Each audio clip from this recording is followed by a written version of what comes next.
This time next week, I'll be walking down the aisle for the second time.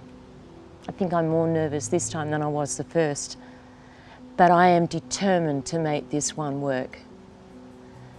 That's why it was so important that I have everything absolutely sorted, succession-wise, between my fiancé and his 3 children.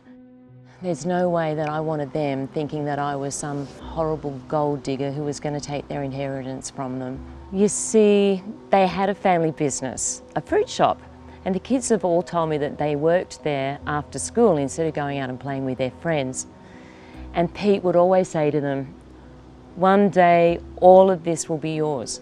So no, I was pretty adamant that it all had to be set out very clearly, in writing, and all the other assets too. I convinced Pete to come and see Andrea, my financial advisor, just to see what she has to say about things and get an expert opinion.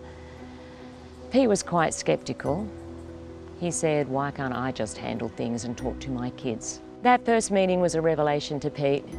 I mean, he's a smart guy in business and so on. But he did say himself that he felt like a baby in the woods once Andrea started to explain what needed to happen to get things ship-shape. Things like testamentary trusts, insurance policy and wills.